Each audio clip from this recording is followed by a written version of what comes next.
ಕೇಳ್ತಿಲ್ಲ ಕೊಡ್ಲಕ್ ತಯಾರಿದ್ದೀನಿ. ಯತ್ನಾಳ್ ಹೇಳ್ತಾರೆ, ಪೈಲಾ ಡಿ.ಕೆ. ಶಿವಕುಮಾರ್ ಅವ್ರು ಹೇಳ್ಯಾರಲ್ಲ, ನಮ್ಮ ಭಿಕ್ಷೆಯಿಂದ ಯಾರಿಸ್ ಬಂದಿನತ್ತ, ನೀನು ರಾಜೀನಾಮೆ ಕೊಡು, ನಾನು ರಾಜೀನಾಮೆ ಕೊಡ್ತೀನಿ, ಹಿಂದುತ್ವದ ಮತಗಳಿಂದ ಜನ ನನ್ನನ್ನು ಆರಿಸ್ತಾರ ಅಂತ ಹೇಳಿದ್ರು. ಆ ತಾಕತ್ತಿದೆ ರಾಜ್ಯಾಧ್ಯಕ್ಷರೇ ನಿಮಗೆ? ಇದನ್ನ ಕರ್ನಾಟಕ ಜನತೆ ಇವತ್ತು ಕೇಳ್ತಾ ಇದ್ದಾರೆ. ನೋಡ್ರಿ, ಇವತ್ತು ಬಹಳ ನೋವಾಗ್ತಾ ಇದೆ. ದೇಶದಲ್ಲಿಯೇ ನಮ್ಮ ಮತ ಮಂದಿರಗಳು, ಸಾಕಷ್ಟು ಜನ ರೈತರು ಇಲ್ಲಿ ಬಂದಿದ್ದೀರಿ. ನಮ್ಮ ಪಹಣಿಯಲ್ಲಿ ವಕಫ್ ಸುನ್ನಿ ಅಂತ ಬರ್ತಾ ಇತ್ತು. ಕೇವಲ ವಿಜಯಪುರದಲ್ಲಿಯೇ ಅಂದಾಜು 15,000 ಎಕರೆ ವಕಫಿಗೆ ಪರಿವರ್ತನೆ ಆಗಿತ್ತು. ಕರ್ನಾಟಕದಲ್ಲಿ 1,12,000 ಎಕರೆ ರೈತರ ಮಠ ಮಂದಿರಗಳ ಜಮೀನನ್ನು ಕೆಲ ಜಿಹಾದಿ ವಕಫಿನ ನಾಯಕರು ಲೂಟಿ ಮಾಡ್ತಾ ಇದ್ರು. ನಾನು ಕೇಳಲಿಕ್ಕೆ ಇಚ್ಛೆ ಪಡ್ತೀನಿ, ಕರ್ನಾಟಕದಲ್ಲಿ ಅಷ್ಟೇ ಅಲ್ಲ, ದೇಶದಲ್ಲಿ ಯಾರಾದ್ರೂ ಒಬ್ಬ ರಾಜಕಾರಣಿ ಬೀದಿಗಳಲ್ಲಿ ಹೋರಾಟ ಮಾಡಿದ್ರೇನಪ್ಪ? ರೈತರಿಗೆ, ಮಠ ಮಂದಿರಗಳಿಗೆ, ಜನಸಾಮಾನ್ಯರಿಗೆ, ನನ್ನ ಬಾಂಧವರಿಗೆ ಅನ್ಯಾಯ ಆಗ್ಲಿಕ್ಕೆ ಅಂತ ಹೇಳಿ ವಕಫ್ ಟ್ರಿಬ್ಯುನಲ್ ವಿರುದ್ಧ, ವಕಫ್ ಬೋರ್ಡ್ ವಿರುದ್ಧ ಮೊದಲ ಧ್ವನಿ ಎತ್ತಿದ್ದೆ ಬಸನಗೌಡ ಪಾಟೀಲ್ ಯತ್ನಾಳ್ರು. ಅಷ್ಟೇ ಅಲ್ಲ, ನವೆಂಬರ್ 4, 2023 ಅಹೋರಾತ್ರಿ ಧರಣಿಯನ್ನು ಪ್ರಾರಂಭ ಮಾಡ್ತಾರೆ. ವಿಜಯಪುರದ ಜಿಲ್ಲಾಧಿಕಾರಿಗಳ ಕಚೇರಿ ಮುಂದೆ 3 ದಿನ ನಿರಂತರವಾಗಿ ಅಹೋರಾತ್ರಿ ಧರಣಿ ಮಾಡ್ತಾರ. ಇಲ್ಲಿದ್ದಂತ ಪ್ರಭುಗೌಡರು, ನಾಗರಾಳ್ ಹುಲಿಯವರು, ಕುಂಬಾರ್ ಅವರು, ರುದ್ರಗೌಡರು, ಇಲ್ಲಿ ವೇದಿಕೆ ಮೇಲಿದ್ದಂತ ಎಲ್ಲ ಮುಖಂಡರು, ಅನೇಕ ನಮ್ಮ ಜಿಲ್ಲೆಯ ರೈತಾಪಿ ವರ್ಗ, ತಾವು ಹಿಂದೂ ಸಂಘಟನೆಗಳು ಬಂದ ಧರಣಿಗೆ ಬೆಂಬಲ ಕೊಡ್ತೀರಿ. 3 ದಿನಗಳ ಅಹೋರಾತ್ರಿಯ ಧರಣಿಯ ನಂತರ ಬಸನಗೌಡರು ಮಾತ್ರ ಮಾಡಲಿಲ್ಲ ಧರಣಿ. ಇವತ್ತು ನೀವೆಲ್ಲ ಹೆಮ್ಮೆ ಪಡಬೇಕು. ಕೇಂದ್ರ ಸಚಿವೆ ಕುಮಾರಿ ಶೋಭಾ ಕರಂದ್ಲಾಜೆ ಅವರು ಬಂದು ಬಸನಗೌಡರ ವಕಫ್ ವಿರುದ್ಧ ಹೋರಾಟಕ್ಕೆ ತಮ್ಮ ಬೆಂಬಲವನ್ನು ಕೊಡ್ತಾರೆ. ಹಾಗಿದ್ರೆ ರಾಷ್ಟ್ರೀಯ ನಾಯಕರ ಗಮನ ಸೆಳೀತಲ್ಲ. ಅಷ್ಟೇ ಆಗ್ಲಿಲ್ಲ, ನವೆಂಬರ್ 7ನೇ ತಾರೀಕಿಗೆ ಈ ಹೋರಾಟದ ತೀವ್ರತೆ ಎಷ್ಟಿತ್ತಪ್ಪ ಅಂದ್ರೆ, ಜಾಯಿಂಟ್ ಪಾರ್ಲಿಮೆಂಟರಿ ಕಮಿಟಿ ಮಾಡಿರ್ತಾರೆ ಕೇಂದ್ರದಾಗ. ಸರ್ವ ಪಕ್ಷಗಳ ಮುಖಂಡರನ್ನು ತಗೊಂಡು ಜಾಯಿಂಟ್ ಪಾರ್ಲಿಮೆಂಟರಿ ಕಮಿಟಿ ಮಾಡಿರ್ತಾರೆ. ಆ ಜಾಯಿಂಟ್ ಪಾರ್ಲಿಮೆಂಟರಿ ಕಮಿಟಿ ಅಧ್ಯಕ್ಷರಾದಂತ ಜಗದಂಬಿಕಾ ಪಾಲ್ ಅವರು, ಅದರ ಸದಸ್ಯರಾದಂತ ತೇಜಸ್ವಿ ಸೂರ್ಯ ಅವರು ಈ ಹೋರಾಟದ ತೀವ್ರತೆ ನೋಡಿ ವಿಜಯಪುರದ ಹೋರಾಟದ ಸ್ಥಳಕ್ಕೆ ಬರ್ತಾರೆ. ಇದು ಬಸನಗೌಡ ಪಾಟೀಲ್ ಯತ್ನಾಳ್ರ ತಾಕತ್ತು, ಇದು ಸಮಸ್ತ ಹಿಂದುತ್ವದ ತಾಕತ್ತು. ಇದನ್ನ ಅರ್ಥ ಮಾಡ್ಕೋಬೇಕು. ಇವತ್ತು ಸನ್ಮಾನ್ಯ ನರೇಂದ್ರ ಮೋದಿ ಅವರು ಏನ್ ಗೊತ್ತಾ ನಿಮ್ಗೆ, ವಕಫ್ ಇಷ್ಟು ಬಿಸಿಲಲ್ಲಿ ನಾವು ಮಾತನಾಡ್ತಾ ಇದ್ದೇವೆ, ನಾವೆಲ್ಲ ಕೇಳ್ತಾ ಇದ್ದೀರಿ ಅಂದ್ರೆ, 1913ರಲ್ಲಿ ಮೊದಲ ಬಾರಿ ಭಾರತದಲ್ಲಿ ವಕಫ್ ಪ್ರಾರಂಭ ಆಗ್ತದ. ಎಷ್ಟು? 1913. ಮುಂದೆ 1954ರಾಗ ಏನು ಪಾಕಿಸ್ತಾನ ಮಾಡಿಕೊಟ್ಟಲ್ಲ ಮಹಾನ್ಯರು, ಲೋಕಸಭೆಯಲ್ಲಿ ವಕಫ್ ಬಿಲ್ ಪಾಸ್ ಮಾಡ್ತಾರ 1954ರಾಗ. 1995ರೊಳಗ ಕಾಂಗ್ರೆಸ್ ನೇತೃತ್ವದ PV ನರಸಿಂಹರಾವ್ ಸರ್ಕಾರ ವಕಫ್ ಕಾಯ್ದೆಗೆ ಹೆಚ್ಚಿನ ಬಲವನ್ನು ನೀಡುತ್ತದೆ 95ರಾಗ. ಅದಕ್ಕಿಂತ ದುರ್ದೈವ ಏನಪ್ಪಾ ಅಂದ್ರ, ಮತ್ತೆ ಕಾಂಗ್ರೆಸ್ ನೇತೃತ್ವದ ಸರ್ಕಾರ 2013ರಲ್ಲಿ ಮನಮೋಹನ್ ಸಿಂಗ್ ಪ್ರಧಾನಿ ಆದಂತ ಸಂದರ್ಭದಲ್ಲಿ ಸೆಕ್ಷನ್ 40 ಅನ್ನು ಸಂಪೂರ್ಣವಾಗಿ ಮುಸಲ್ಮಾನರಿಗೋಸ್ಕರ ಇವತ್ತು ಲಾಗು ಮಾಡಿಬಿಡ್ತಾರೆ. ಏನು ಸೆಕ್ಷನ್ 40? ಯಾರಾದ್ರೂ ಒಬ್ಬ ಬಂದು ವಕಫ್ ಬೋರ್ಡ್ದವ ಮುಸಲ್ಮಾನ ಬಂದು ಈ ಜಮೀನ್ ನಂದು ಅನಿಸ್ತು ಅಂತಂದ್ರೆ ಅದು ಅವಂದೇ ಅಂತ. वक़्फ़ का यूजर अगर उसको लगे कि ये जमीन मेरा है तो वक़्फ़ जमीन तुम्हारा बाप का राज है क्या? ಅದನ್ನ ಕೇಳುವಂತ ನಾಯಕ ಬಸನಗೌಡ ಪಾಟೀಲ್ ಯತ್ನಾಳ್.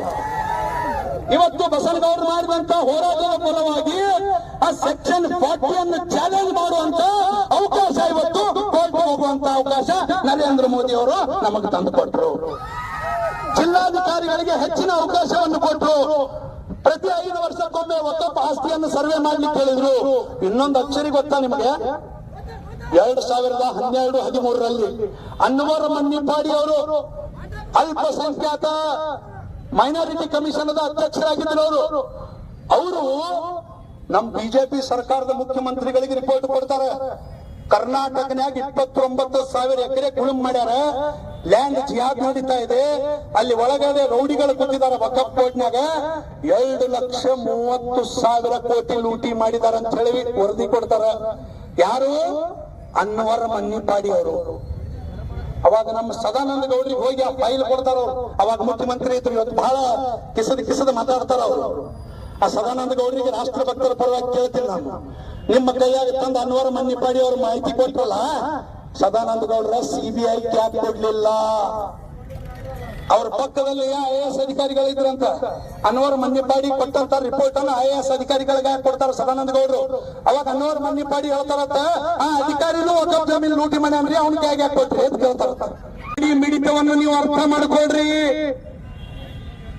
कुटुंबवाद क्या होता है इसके बारे में तो हमारे राष्ट्रीय अध्यक्ष नड्डा जी ने बहुत खूब कहा है.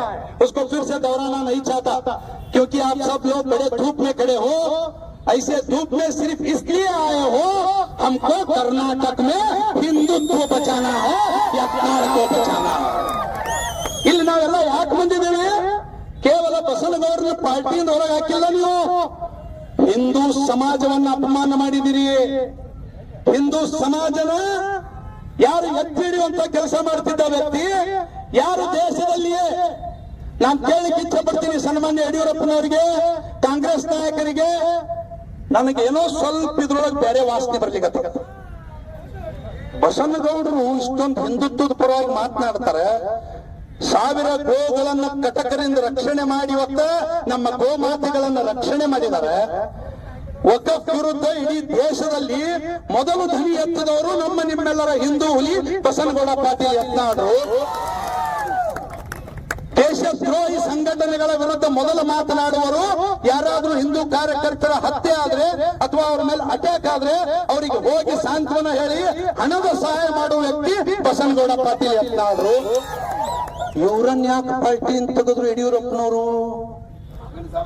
Adjustment, this is called real adjustment Karnataka में चल रहा है. अमित शाह जी ಯತ್ನಾದ್ರೂ ಏನಾದ್ರೂ ಪಾರ್ಟಿ ತೆಗೆದು ಹೋದ್ರೆ ಕಾಂಗ್ರೆಸ್ ಸಹಾಯ ಆಗಂಗಿಲ್ಲ. ಬಿಜೆಪಿಯ ಕೊನೆ ಮೂಳೆಯನ್ನು ಹೊಡಿತಾ ಇದ್ದಾರೆ ಯಡಿಯೂರಪ್ಪನವರು. ನನ್ನ ಬಿಟ್ರೆ ಬಿಜೆಪಿ ಇಲ್ಲ, ಬಿಜೆಪಿ ಬಿಟ್ರೆ ನಾ ಇಲ್ಲ ಅಂತ ಅವ್ರು ಹೇಳ್ಬೇಕಾಗಿತ್ತು. ನನ್ನ ತೆಗೆದ್ರು ಅಂದ್ರೆ KGP ಮಾಡ್ತೀನಿ ಅಂತ ಹೇಳ್ತಾರ ಅವರು. ಇದೆಂತ ನಿಮ್ದು ಪಕ್ಷ ನಿಷ್ಠೆ? ಬಸನಗೌಡರು ನಿನ್ನೆ ಒಂದು ಸ್ಟೇಟ್ಮೆಂಟ್ ಕೊಟ್ಟಾರೆ ಹುಬ್ಳಿ ಒಳಗ, ರಾಮ ಅಂದ್ರ ರಾಷ್ಟ್ರ, ರಾಷ್ಟ್ರ ಅಂದ್ರ ರಾಮ, ರಾಮ ಅಂದ್ರ ಹಿಂದುತ್ವ, ಹಿಂದುತ್ವ ಅಂದ್ರ ರಾಮ. ಎಂತ ಅದ್ಭುತವಾದ ಒಂದು ಸ್ಟೇಟ್ಮೆಂಟ್.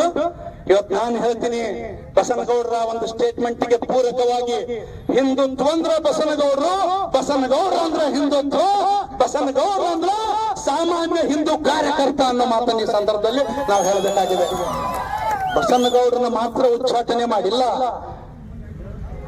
ಕರ್ನಾಟಕದ ಯಾವ ರೀತಿ ಅಡ್ಜಸ್ಟ್ಮೆಂಟ್ ಇದೆ ನೋಡ್ರಿ. ಇದನ್ನ ನಾನು ಹೇಳ್ತಾ ಇಲ್ಲ, ಮಾಧ್ಯಮ ಮಿತ್ರರು ಇಲ್ಲಿದ್ದಾರೆ. ಕಳೆದ ಕೆಲ ತಿಂಗಳ ಹಿಂದೆ ಕರ್ನಾಟಕ ಪ್ರದೇಶಿನ ಕಾಂಗ್ರೆಸ್ ಅಧ್ಯಕ್ಷ ಇಂದಿನ ಉಪಮುಖ್ಯಮಂತ್ರಿಗಳು ಒಂದು ಸ್ಟೇಟ್ಮೆಂಟ್ ಕೊಡ್ತಾರೆ. ವಿಜಯೇಂದ್ರ ಅವ್ರು ಹೇಳಿರೋದ, ವಿಜಯೇಂದ್ರ ಕಾಂಗ್ರೆಸ್ಸಿನ ಭಿಕ್ಷೆಯಿಂದ ನೀನು ಇವತ್ತು ವಿಧಾನಸಭೆ ಪ್ರವೇಶ ಮಾಡಿದೀಯಾ. ಅರ್ಥ ಏನು? ಕಾಂಗ್ರೆಸ್ ಏನಾದ್ರೂ ಶಿಕಾರಿಪುರದಲ್ಲಿ ನಾಗರಾಜ್ ಗೌಡ ಅನ್ನೋರಿಗೆ ಟಿಕೆಟ್ ಕೊಟ್ಟಿದ್ರೆ ವಿಜಯೇಂದ್ರ ನೀನು ಅಸೆಂಬ್ಲಿಗೆ ಬರ್ತಿರ್ಲಿಲ್ಲ. DK ಶಿವಕುಮಾರ್ ಹೇಳ್ತಾರೆ. DK ಶಿವಕುಮಾರ್ ಅವರ ಮಾತಿಗೆ ಮಾನ್ಯ ವಿಜಯೇಂದ್ರ ಅವರೇ, ಇಲ್ಲಿವರೆಗೆ ನೀವು ಉತ್ತರ ಕೊಟ್ಟಿಲ್ಲ. ಯಾಕೆ? ಅಡ್ಜಸ್ಟ್ಮೆಂಟ್ ಅಂದ್ರೆ ಅವ್ರು ಹೇಳಿರೋದು ನಿಜ ಅಲ್ಲ, ಕೊಡಬೇಕಾಗಿತ್ತಲ್ಲ. ಬಸನಗೌಡರು ನಿನ್ನೆ ಮಾತನ್ನು ಪೂರಕವಾಗಿ ಇಟ್ಕೊಂಡು ಹೇಳಿದ್ದಾರೆ, ನನ್ನ ರಾಜೀನಾಮೆಯನ್ನು ಕೆಲವು ವಿಜಯೇಂದ್ರ ಚೇಲಾಗಳು ಕೇಳ್ತಾ ಇದ್ದಾವೆ. ಆ ಚೇಲಾಗಳ ಮುಖಾಂತರ ಮಾತನಾಡಿಸಬೇಡ ವಿಜಯೇಂದ್ರ, ನಿನಗೆ ತಮ್ಮ ತಾಕತ್ತಿದ್ರೆ ನೇರವಾಗಿ ನನ್ನ ಜೋಡಿ ಮಾತಾಡ್ತಾರೆ.